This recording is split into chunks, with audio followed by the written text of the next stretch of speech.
All right. So part two is time for a talk about the commie cough.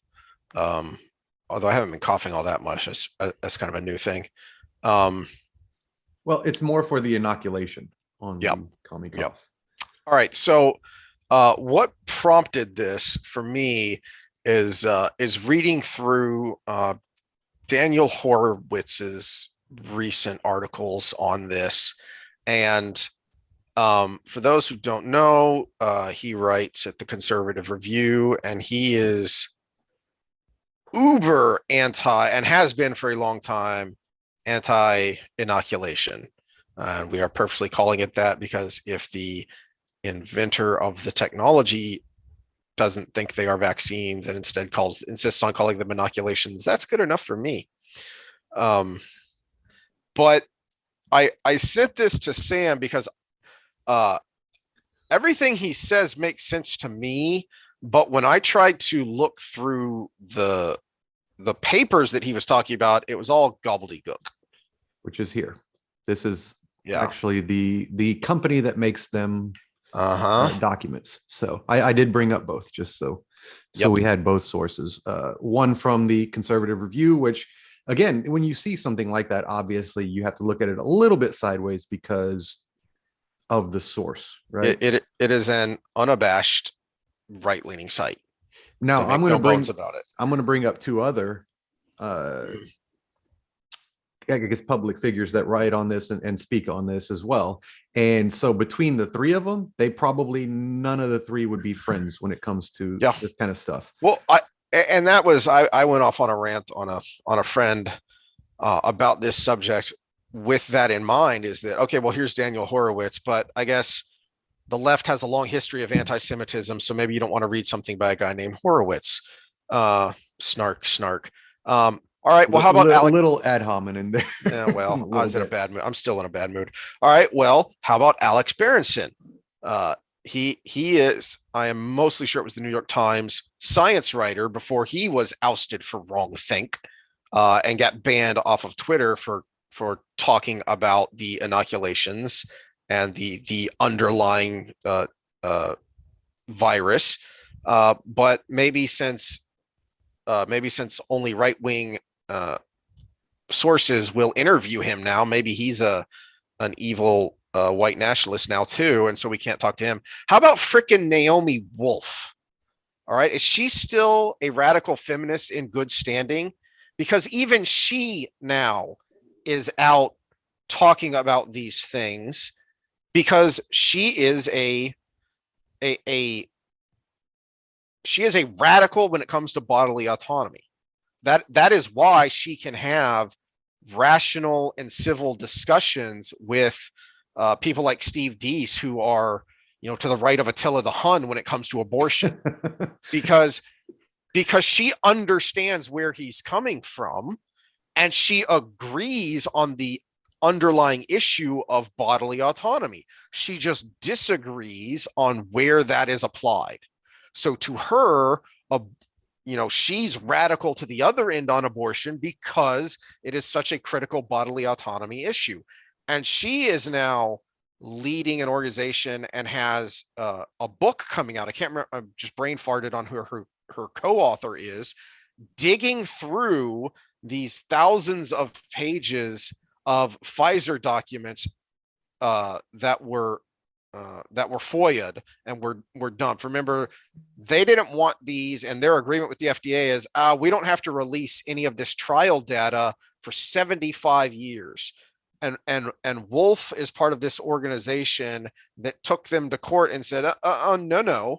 And a judge agreed and said, no, you can't hide this data, and you need to start and put them on a schedule of when they had to start releasing it. But because there's so much, they have this large organization of volunteers helping them go through the data and try and figure some of this stuff out, and see what is what.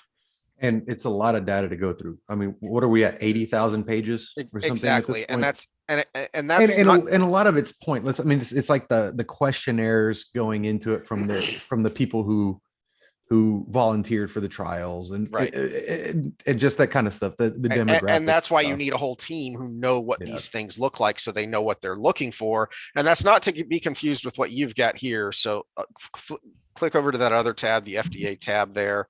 That this is specifically what this paper is about. Is Well, and let's be oh, even geez. more specific. We're talking about the current review for which Yes. passed for extending the the EUA Yep. for children 6 months to Yep. 5 years old. So this is basically new data for, it's not new data, but it's new presentations for something new, which is FDA approval for these, for the emergency use authorization for these inoculations for what is it? I think I think right now Six months, 6 months to 5 years. Okay. So here's 6 to 23 months. So I kind of knew where the charts were. So right. And then 2 to 4 years old. So that's what this is about. But the reason I bring up all that background information is to point out this isn't new. If you've been paying attention, there are groups out there that have been pointing out the shady shenanigans for a while now, and yet a disturbing number of people have absolutely no clue that any of this is going on, or just don't care. or don't care. Okay, so I'm trying to think where we're going to start here, Right. because we talked about the politics of this. So this is conservative review. So obviously anybody who not only doesn't identify as conservative but abhors them is going to automatically dismiss it no matter what's in this article. So we kind of should, I guess, start from the beginning. That switch. No, where are you going? How do I just switch screens? New share. Here we go. Okay. All right. Now I'm looking at it. Now I'm looking at a chart. What are we looking at here? So what we're looking at is this is from cdc.gov that you can see from the top here. Hospitalizations for coronavirus amongst age groups. Now I did remove most of the age groups, but I left the most vulnerable one, 65 plus, and then the kids in question. This is what we're dealing with from a hospitalization rate. Okay. So those lines on the bottom represent the orange is 0 to 4 years old, which is the population in question with the documents we have. I left the 5 to 17 because it actually surprised me. They actually had better results than the 0 to 4. Now, this might be confounded by a parental thing. And I would hypothesize that you're just more likely to take your infant to the doctor when they're sick than your toddler. So that I think is the difference between those two. But then I left the oldest one on because otherwise the graph looks really bad. So if we take the older ones off, it adjusts the whole graph to make it look worse than it is. Did it go away? Go away. Please go away. In real time. All right. It's thinking about it. It's thinking about it.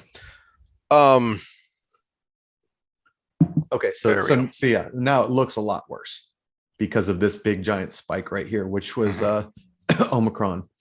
And again, look at the difference between the five. This I think is telling because it's part of the equation. The 5 to 17-year-olds versus the infants. But I think that really just plays to the parental instinct to take your infant to the doctor when they're sick versus your 5 to 17-year-old. You're like, oh, take some Tylenol and here's your puke bucket.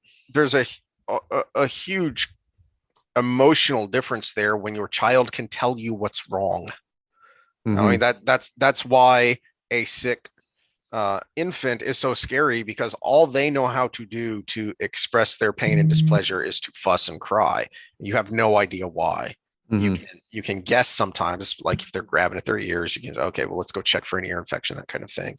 But when you have even a young child, even a preschool child, you can say, what's wrong? Where does it hurt, et cetera, and so forth. And to your point, okay, well, you've got a fever. Here's some children's Tylenol to get it down, and then let's see what happens.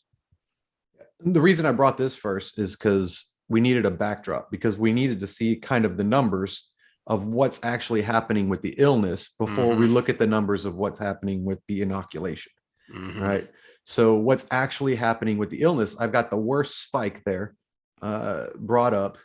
This is per 100,000 is 15, a little north of 15 per 100,000 hospitalized. During the height of the winter spike Mm-hmm. of So the Omicron spike. And how many of those were combined with flu, and how many of those were other things? How many of those were flu with, and how many of those were C19 alone? You know, so we've got a lot of different variables that can go into that. But even still, let's just assume everything is the best picture it can be for giving bad numbers of the C19, right? So 15 per 100,000. We needed that as a backdrop because now we're going to look at the numbers brought forward for adverse offense, of prevention, etc. And well, before that, did you bring up, before he even goes there,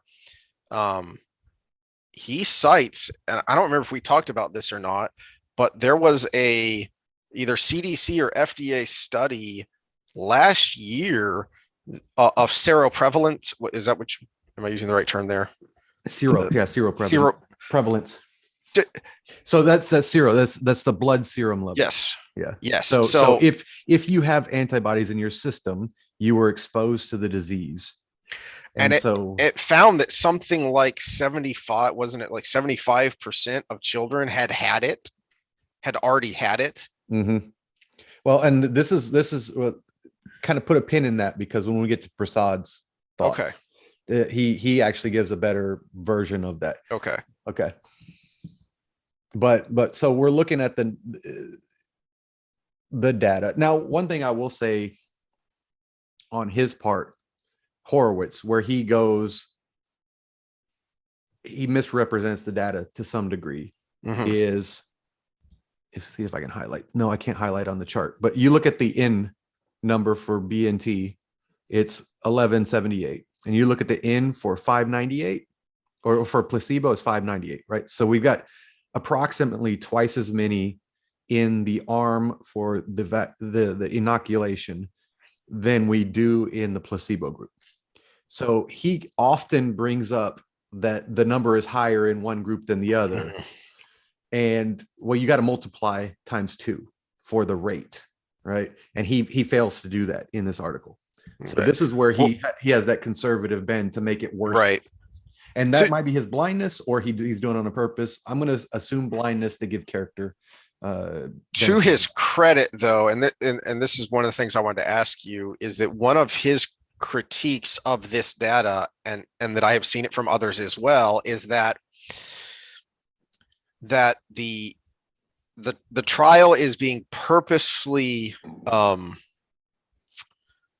muddied, that they were taking all of this data. Everything in this process has been purposely muddied from the beginning. Yeah. So all of this data, if you want to look at it critically, then you have to do the work, because they've mashed everything together in these handful of charts rather than splitting up the demographics and the populations in a way that, frankly, they should have done if their goal was clarity and presenting the effects of their treatments. Oh, I've made that complaint about the CDC site since we started doing this cast, because in 2014 was the last epidemiology course I had, and is basically a course where you spent every day on the CDC website breaking down data and showing your work along the way, and it was easy. You'd get on there, you'd find your whether it was mortality data, morbidity data, hospitalizations, whatever, and it was clear. You hit this tab, you did this population, you got your data sets, and then you ran the analysis on it, and it was so easy to find the information you wanted. And now it is all, well, here's our chart on this, here's our interpretation of this. And to actually get the data sets, it takes a lot of work. And, you know, even someone who's been trained in it, it takes so much work that I'm like, is it even worth it at this point? And if we weren't doing this, then it probably wouldn't be, if I just wanted to not be noticed or whatever. But well, on that note, back to the data here. What is this chart and why are we looking at it? oh, because I just kind of stopped here. Oh, okay. Which chart is this? Is this adverse effects? No, this is efficacy. Okay, so this is important because this is adjusted, and he did highlight the right one there. This is adjusted for the actual numbers, right? So if you look at just the numbers themselves, you'll have a higher incidence or whatever.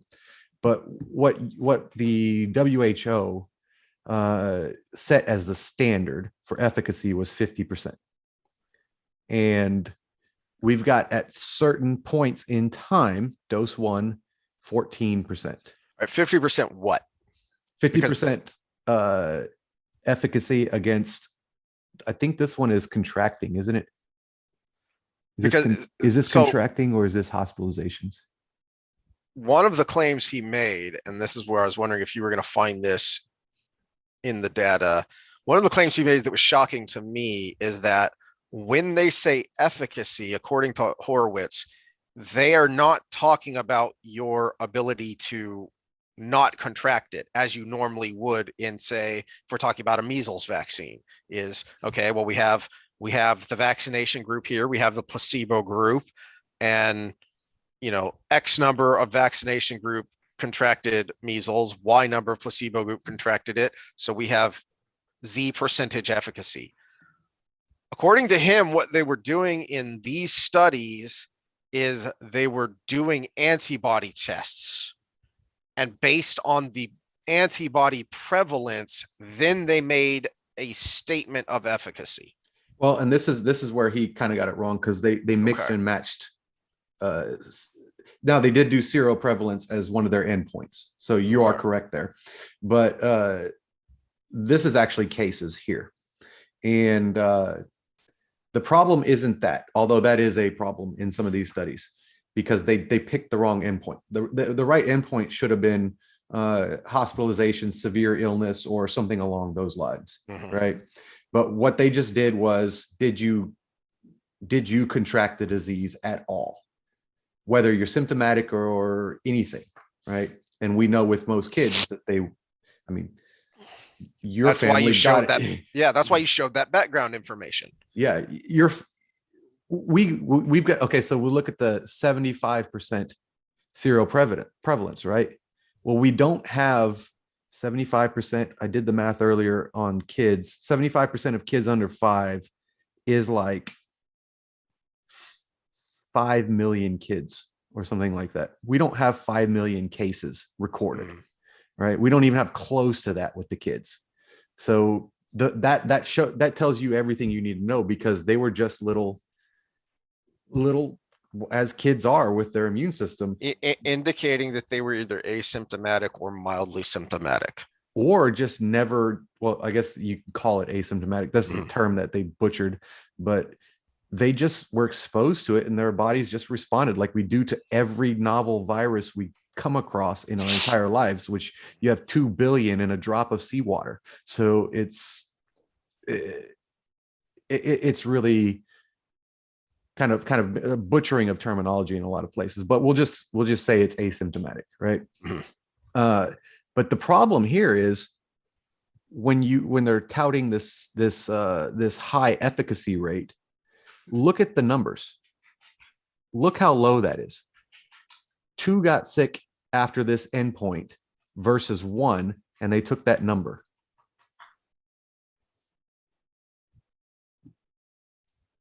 It just there's no statistical significance to that. Mhm. I'm trying to think of the exact quote. This is where we'll bring in Prasad. Is he says, "Oh, you can tell a tale with the tails, or you can tell a fairy tale with the tails, or something like I have to get the quote, but it was something mixing fairy tales with the tails of the curve. The fact of the matter is there is no difference in magnitude between the placebo group and the inoculation arm at this endpoint that they chose. But because 1 and 2,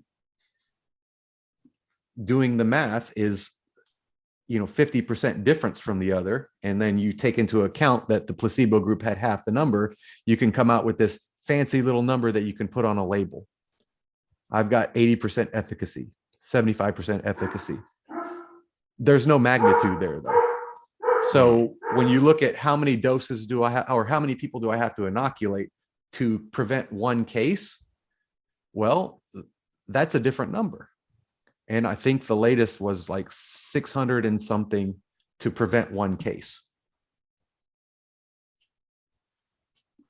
And the whole point of the background is that by the CDC and FDA's own numbers, the cases aren't really much to worry about anyway. Mm-hmm. When we're talking about this demographic. Well, and the reality is there's you could park a truck between the confidence interval here. The number of participants was way too low. That's why we have such low numbers in the case rate, because kids just don't get presentably sick. And you needed, and people would have volunteered, the number, the polling shows at least 20% of America would have inoculated their kid. So you could have had 1 million people in this trial, but you don't, because you need this number to be so low. Because again, if I can take a 1 and a 2 and do the funny math, I can get that 75% rate. But if I had 1 million people in there, would it be the same statistical significance? No, it wouldn't be. But we would have a higher confidence interval, because we would be more sure of the result. The magnitude would be lower, but we would be more sure of the result. And that's the problem with all of this. All right. Well, let's keep it moving. And what's next here in your train of thought? Yeah, that's the main problem here, because we Okay. see the same thing in the 2 to less than 5-year-olds. And again, he's highlighted in green here the points in this trial where it was actually better to be in the placebo group. So that there is a window in time where it's better to be in the placebo group. You okay? Something he talked about, and I don't know if it was here or if it was somewhere else. I don't know if you came across this.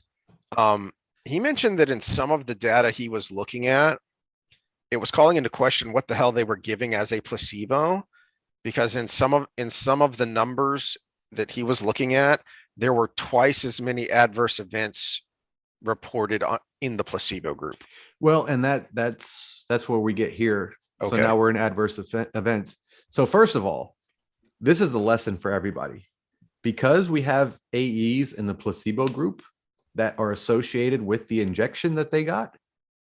This is a lesson that anything you inject in your body can go wrong. So when everybody says the S and safe and effective, nothing is 100% safe to inject into your body. And so this except is heroin. No.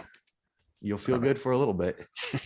Uh, but so yeah, since we have adverse effects in the placebo group, yeah, something in just the injection itself is going wrong.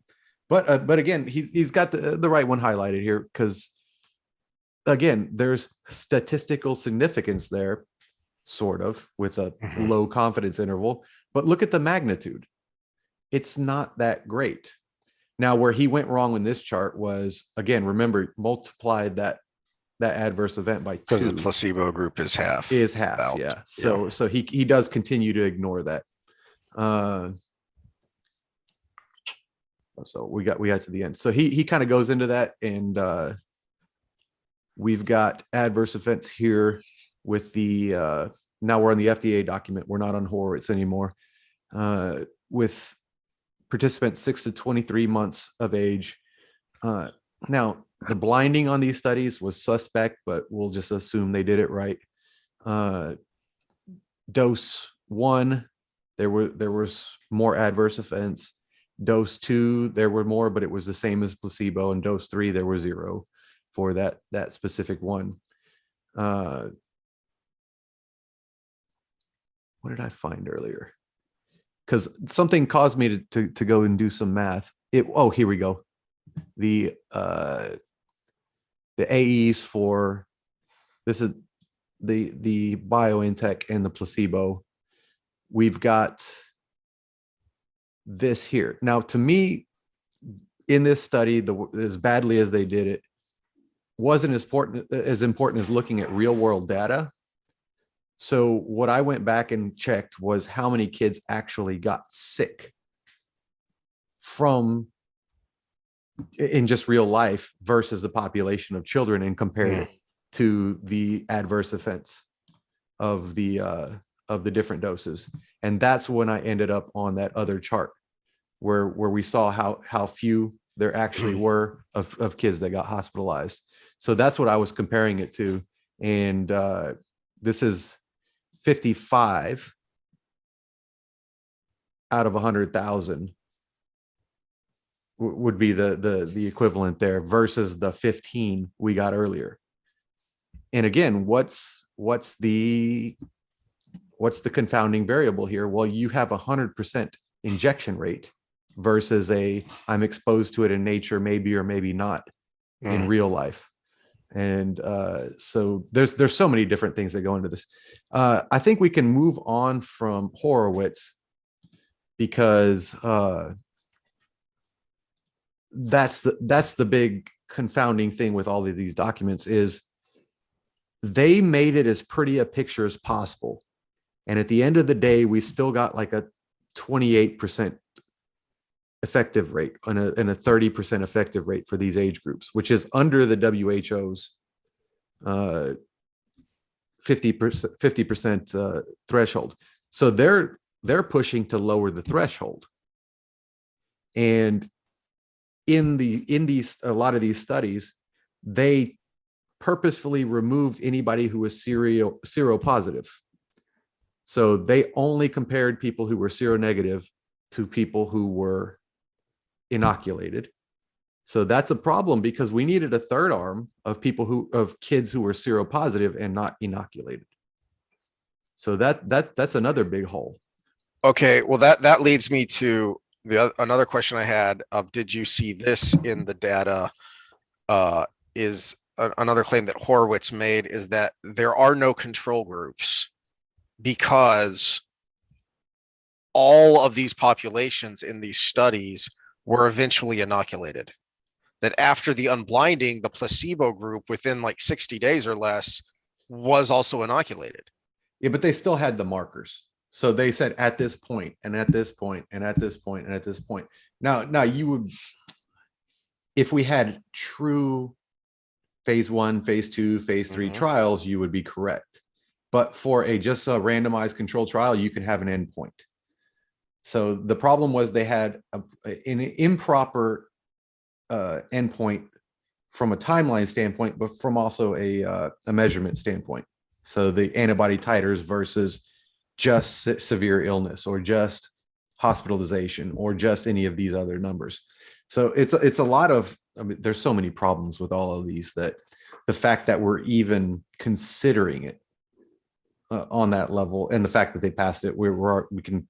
Well, to me, that seems like a big effing deal if, um, I'll just say it. It smells like a cover up to me that you don't want data out there. You want to muddy the waters by inoculating absolutely everything so that there is no population that is a true control group that you can point to and say, this population has not had the inoculations and here are the results. Well, so this has been one of my pet peeves about this whole process is they have purposefully muddied the data, because this whole kind of I'm going to call it a cabal, just like in the erection fornication stuff. It's a cabal to remove arms from the study. If you're going to have your population as part of a study, at least do it right. Mhm. And so someone like myself, who early on in the process had the disease, you should be given that person a choice to, are you going to add the inoculation to that? And if you say no, can we at least track your progress? Mm. And if you say yes, can we track your progress? Because then we can separate everybody who never had it, got inoculated, everybody who had it, didn't get inoculated, everybody who had it and chose to get inoculated after. There's all these quote unquote studies that are coming out on this. How can you even trust a study when they never track the data? You're getting third party sources on some of these things. So you could have already separated your population out, and we could have said, well, who got the better results? And then you muddy the waters further with how bad the tests were in the beginning. So that big giant number we have for positive cases, well, remember, for the first like 6 months, the test couldn't differentiate between flu and C19. So is that number accurate? We don't know. So how many of those people had the flu and then got a breakthrough case, quote unquote, from, and so now you get a lower efficacy of having the natural. So there are so many things that muddy the water that we just have to keep moving forward, because we can't even look back at some of these things.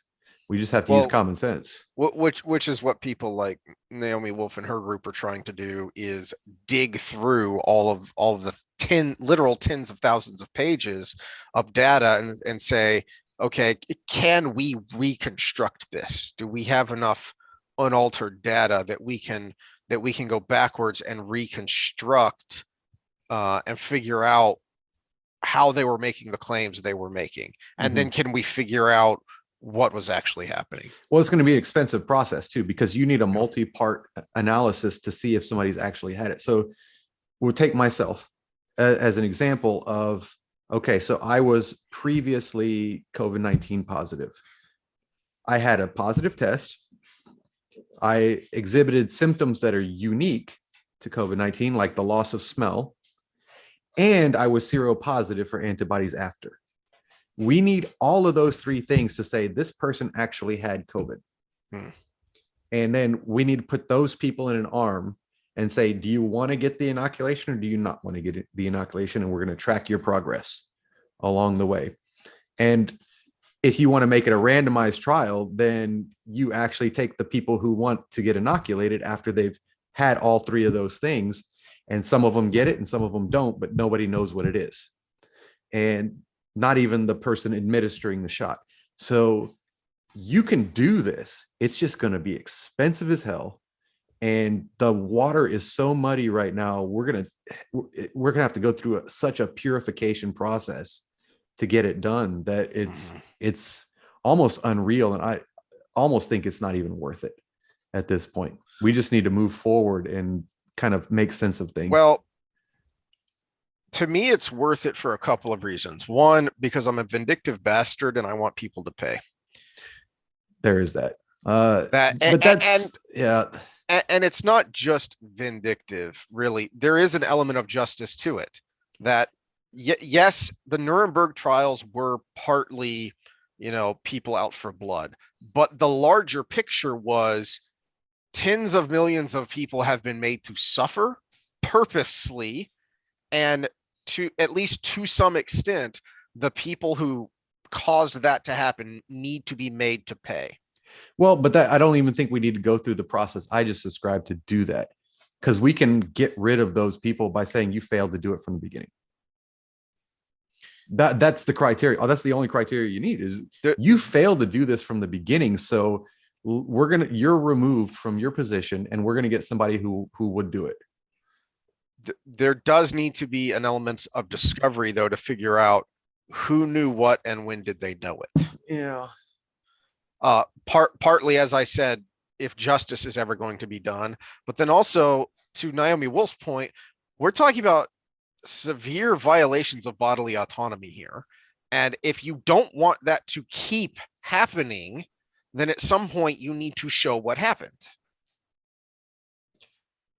Some of that we're getting already, though, with these documents that are being put out. The concern, though, is one, how long it's taken. And to your point, part of that is just a function of what you have to do to recreate this data. Oh, yeah. It's going to take time. But then we would be finding this stuff out if the process was done regularly. Mm-hmm. When the time for the things that have already been done has and if we didn't have this fascist autocracy of big tech constantly censoring anyone who tried to ask these questions and point out this data, they need to be part of the Nuremberg trials, frankly. But the other problem, besides just the literal function of time, is that, as you put it, the cabal, they're not slowing down. What the hell do you think monkeypox is all about? Okay, they're not slowing down. So I saw a rebuttal to someone else on Twitter. I get on Twitter, but I don't post anything. And but I had to post a response because the National Post made a post that was, "What's the case for vaccinating tots 5 and under against COVID?" And then there's a story on it, and the person that I follow that responded to that put $signs. So the response to that person was, the shots are already bought. The profits are already made. They could throw them all out and it would make no difference to the bottom line. So why such a strong push? And they were trying to rebut the person with the $signs because dollars were already made. First of all, we're still ordering rounds of boosters and things like that. So not all the dollars are made. But my response was, and I brought this up in fitness conversations, when someone asks me about a product, my first question is, have you already bought it? And so that's kind of a backdrop for my answer. Post hoc justification for purchases already made is very normal behavior. And add to that, they have to justify, in quotes, that to all of us that supplied the tax money that paid for it. And so that's why these things keep going through. They've already made the purchase. And for those of y'all that are thinking I'm being anti-Biden here, the purchase was made before the election. Operation Warp Speed was when the purchase was made. We invested all of that money and made all the promises, which ended up making all the,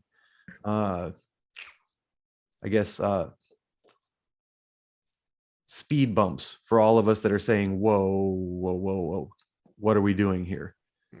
So Operation Warp Speed is responsible for all of this.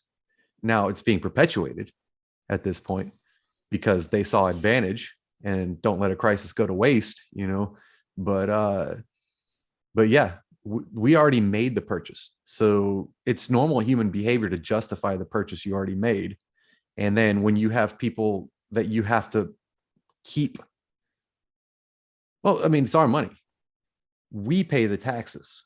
We're subject to the inflation that's happening because of all this. We're subject to everything of it. So yes, this was the right thing to do. Now get your kid done. Versus, hey, maybe it was the right thing to do. It was good for old people, maybe. Let's be reasonable here is not a good answer, because then a lot of people would be pretty pissed off because not only was it a shit ton of money, billion, hundreds, 100 something $billion, but also people lost jobs. The economy tanked, all of these things along with it. So it's post hoc justification is what it is. Yeah. And there is an element of future as well, that if we can post hoc justify, if we can get you to post hoc justify, then we can get you to consume the next product too. Mm-hmm. Well, and people, the big question out there is, why don't we have an Omicron specific vaccine at this point? And the other fact of that is we already spent the money on what we have. We have to use it because we spent the money on it. How many times have you bought something and a new better thing came out, but you stick with the thing you bought because you already spent the money on it? Mhm. It may be 10 times worse than the new thing that could be out, but we already spent the money. Too late. We got to justify it to our people. So not only are we going to not work on a new thing, but we're going to convince you to keep taking the old thing. Yeah. Which brings us to Vanden Bosch. Mhm. Because why was the old thing possibly not good? Anything you want to add before we move on to that part? No, let's jump into that. Yeah. So I kind of did a breakdown. It's a 2-hour interview. It's actually still on YouTube, which is why I have hope that this stays up. But for those that have been following what are we going to call them? The anti-vaxxers. Geert Vanden Bosch early in the days was warning of inducing an inoculation in the midst of a pandemic and the effects that can happen. You know, I hate to invoke expert opinion, but he is an immunologist, and now the naysayers say he's got a vet background, but he's also working on. So this is the CEO of Pfizer, you asshats. Yeah. So he was, there's that. But his project going into this was he was working on trying to figure out how to make a universal vaccine for all diseases. So that was the project that these people were on. But now the 2-hour interview, he does digress a lot in a sense that even the evolutionary biologist that was interviewing him kept having to say, "You're losing me, so you're probably losing the audience too. Let's get back on track." But how can introducing this during the pandemic actually push the evolution of the virus itself? So that was one of the major points. And I thought we can take the witchcraft out of it for now. You can refer to the interview for that, to get all the chemicals involved and everything. But one of the major points that I thought was interesting, and I got an analogy for it to put it into kind of normal human speak, was when we have let's separate our innate immunity from natural immunity. When we kept using the term natural immunity before, that's your immunity you develop from actually getting the disease. Innate immunity is your immunity to everything and the way your body responds to anything new. And since C19 was a novel virus for us, well, that's your first line of defense if you didn't have an inoculation or anything like that. And we're all 99.9999 something percent similar genetically, but we're enough different that we're individuals, right? And the same thing happens with our immune system.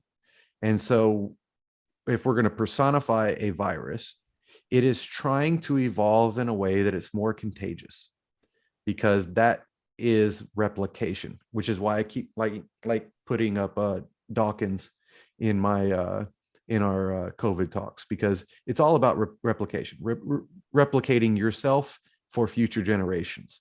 And it just happens at a very rapid rate with viruses because they're so freaking simple. And there's so many of them. Again, a billion in a drop of water, right? So everybody's a little different in their response. So this thing, even with point mutations, that might have helped it in the body they were in, but it might not help it in the new body they end up in. And so we're constantly, it's constantly meeting new defenses along the way. And that actually limits its ability to create variants that succeed. Now, one of his points was when we did the inoculation, we created a same defense for millions of people. So if we want to do like a football analogy, you have a defensive coordinator, right? Well, all the defensive coordinators for every team you play is the same. And so over time, now this does it just randomly through mutations, but if we were to personify it, an offensive coordinator that kept seeing the same defense would eventually be able to beat it and have a plan that beats it. You see that in things like where everybody started running Tampa's defense because it worked. Well, the more people that ran it, the quicker offensive coordinators figured out how to overcome it because they were seeing it more. More people were seeing it more. Well, and you see that in the inverse when you have individuality of defensive coordinators and you have a one-trick pony like Colin Kaepernick. He had a very successful first year, which would have been like 2020 with C19, but every defensive coordinator just kind of got better at playing against him. And then he started to really suck along the way because he never adapted and they adapted. Well, the other way around, the defensive coordinators are all, now we've just given everybody the same defense. And so it's only a matter of time before a point mutation is great against that defense, but everybody's the same. So you're going to have a highly infective disease at that point because it has adapted to get past that defense. Yeah. At least to a certain degree. For this analogy, the second that one person cracks it, everybody, the whole league has cracked it because because everyone's running the same thing. So all it takes is one person to figure it out, and then it's, oh, okay, well, that's completely worthless now. So that was one of the things. So so for those that aren't familiar with him, his main thing was that doing this in the middle of it, and if it's still transmissible, then it will have that exact effect and it will drive variants. Now we can't prove, because there's no way to prove that it drove Omicron, but at the same time, Omicron happened and that is having the same effect. So it is having the effect he predicted. Whereas what happens in a normal system is so say completely novel. I'm seronegative and I come across a disease. The natural killer cells, which are your innate immunity, again, we're going to be specific with terms, innate immunity attacks the cells that are infected. So they're not like the antibody would attack the virus itself or the spike protein itself or whatever it's specific to, right? Whereas a cell will get infected and the natural killer cell will come kill the cell. And when a cell is dead, the virus can no longer replicate. So it's not like bacteria. It doesn't need just a medium. It needs the actual cell to live in because it needs the transcription factors to replicate it because it's a piece of DNA basically, or a piece of RNA or whatever, depending on the virus. So it needs the cell to be alive to replicate until all of a sudden it bursts and then spreads itself out to infect other cells. So your natural killer cells, your T killer cells, will come up and kill it. And that cell dies, and ultimately all the virus in that cell will die and it won't spread. And so that's happening. Now they're happening at a certain rate. Go back to the Galaga example where you're shooting these aliens as they're trying to come down at you. And so that's happening at a certain rate, and your body's learning it and creating antibodies at the same time. And by the time that process comes through, which is a few days, the antibodies are so great that they overcome any residual virus that's in your body. So that's what normally happens. And then because you've created all this code, you're able to do it at a more rapid rate in the future. What happens when you get the inoculation is you already pre-mount the antibody response. And so if you've come across that exact same disease in its original form that you're inoculated for, you see that and it basically blocks it. If the viral load isn't so high that it's higher than your antibody count, right? Which in most cases you will have a higher. That's why we saw that initial drop. Now, when you see if you don't basically eradicate the viral load when it comes in, then it has a chance to replicate and have those point mutations, which fight the antibody response you already have. And so that's when we get an adaptation away away from the immunity.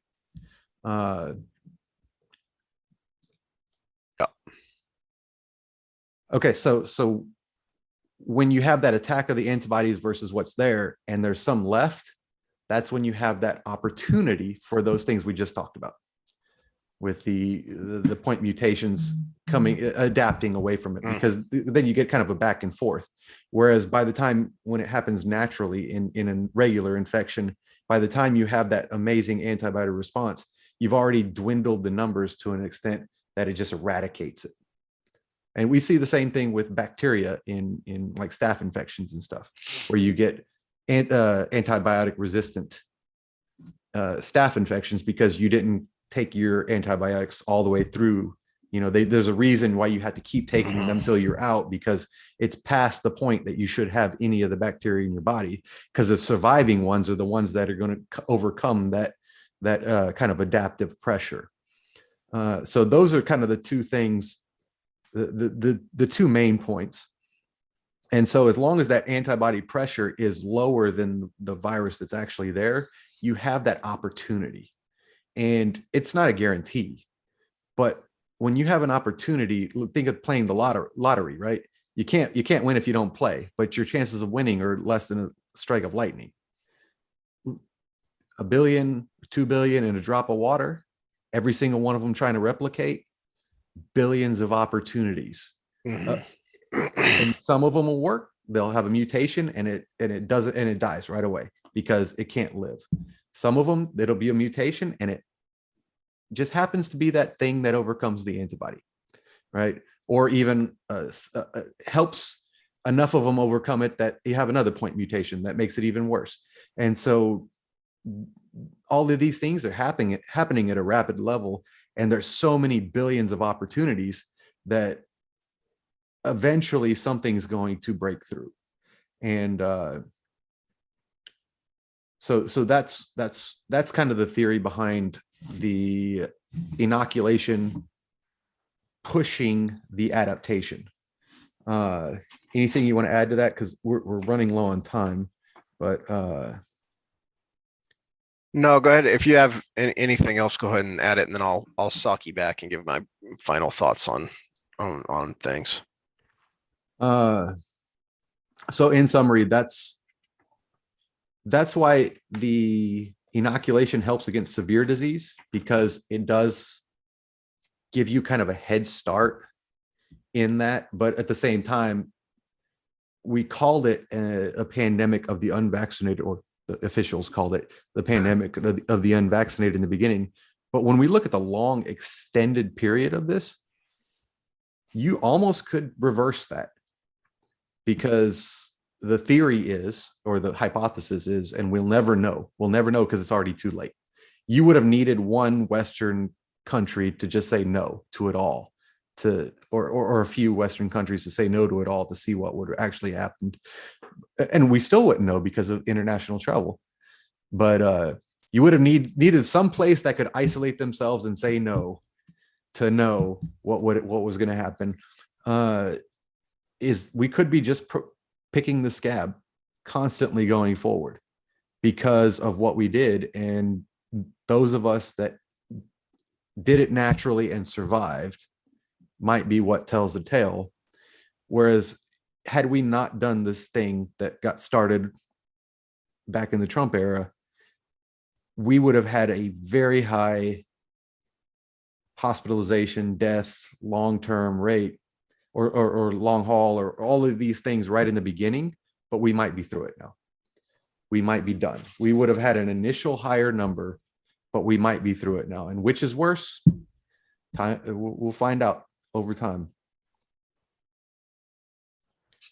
So my final thought on this is that this is where the going back and trying to figure out the truth of what happened matters, because everything you were just talking about, and I'd mentioned this last time we briefly talked COVID with the Dark Horse podcast with Dr. Malone last week, is that they both mention numerous times throughout that interview that this is all predicated on assumptions.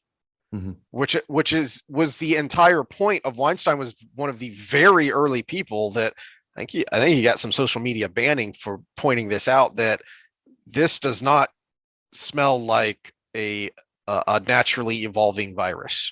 Well, okay, so I got a point on that, which I was going to bring up after your point. So let me pull that in here. Okay, there's a big effing reason that matters, which is what Weinstein and Malone mentioned several times, which was all of our assumptions are based on what we know of the life cycle of a virus. That could be completely wrong in this instance. Mm-hmm. So one of the things that I just kind of put it as a side point was when they were talking about lab leak hypothesis a little bit, is the fact that this particular virus tends to infect organs that do not help it replicate.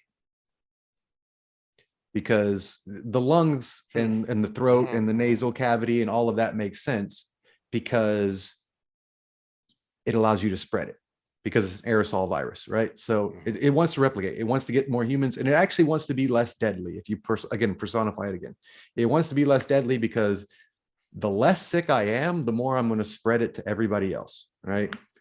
But this particular virus tended to, and this is where he lost me on some of it, how it did it, but the way it got there confused me. But the fact that it did happen, and I was one of the victims of the reason why it's kind of serendipity that the toilet paper hoarders were correct, because I got the severe diarrhea, I had the loss of smell, I had all of those secondary effects, but I never really got the lung issues.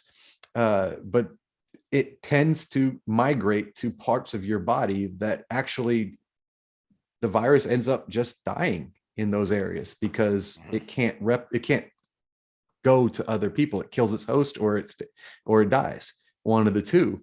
And that's where it blended into the lab leak, because that is a sign that something was bred to basically innervate human tissue, versus something that just happened to pass to humans. And and again, why that matters is because we are still making decisions and policies based off of assumptions that might be completely wrong in this particular specific instance. As we've started with, on very little information, cloudy information, or very little. Well, we're going to have to call it there. We'll see if this one stays up. I think it will. I don't think we crossed any lines. I didn't get to Dr. Campbell's stuff. Make sure there's nothing that I just kind of had a semantic point. He kind of criticized Walensky in that she's talking broad numbers abstractly when it should be treating individuals, but she's a policy person and he's a doctor, so there is a difference there, and you got to kind of be different in the approach. She needs to be speaking numbers. So all right, be healthy, my friends. I'll see y'all next time. Yep.